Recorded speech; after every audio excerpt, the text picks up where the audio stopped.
What's up everyone? I'm Josh with Nuvo olive oil. You know who gets a lot of hate these days? Fat. But today we're going to take a closer look at our most misunderstood and most flavorful friend.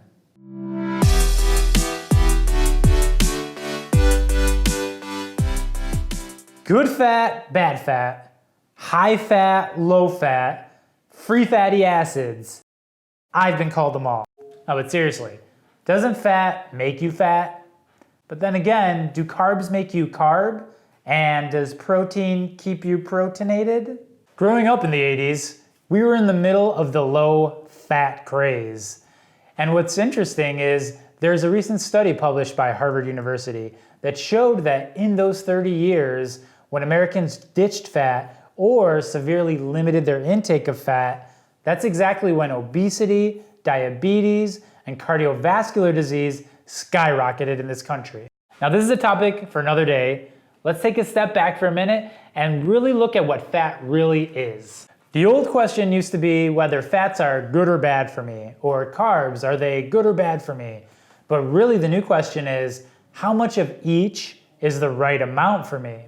See, the body, as we know, breaks food down into 3 different groups, or 3 macronutrients: proteins, carbs, and fats.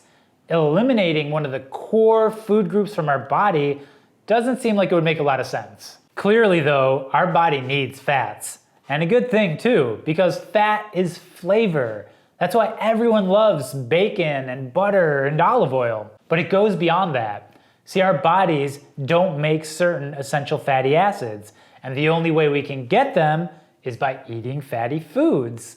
What's interesting is our body, we can survive without carbohydrates, but we can't survive without eating some fatty foods. But just like not all olive oil is made or processed the same way, not all fats are made the same way. In fact, fats break out into 3 different categories: saturated, unsaturated, and trans. Trans fats. Nature does not make trans fats. Laboratories do. Trans fats are everywhere in processed foods, fast foods, desserts, things like that. Our bodies reject trans fats. We don't know how to process them, so if you see them on the label, stay away.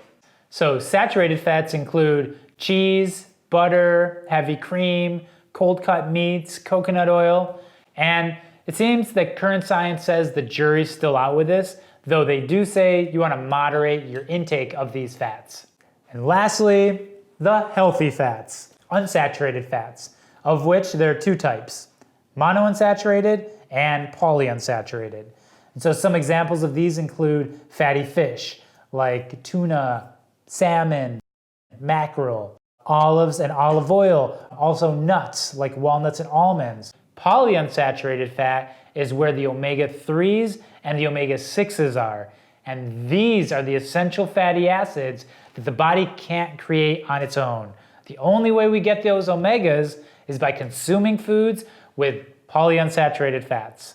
Additionally, multiple studies, including one recently published by the New England Journal of Medicine called the PREDIMED trial, showed that people who incorporated monounsaturated fats and polyunsaturated fats into their diets resulted in a major decrease in the rates of cardiovascular disease. It also resulted in balancing their HDLs and their LDLs. So enjoy fat, just enjoy it responsibly. And here's one last thought. So in the last 30 years, the US has been on this low-fat diet. And in that time, cardiovascular disease and obesity have exploded. During that same time frame, Italy, France, Greece, they've all continued with their diets with high fats, and all of them continue to lead the world with the lowest rates of cardiovascular disease. Chew on that. Stay healthy, friends.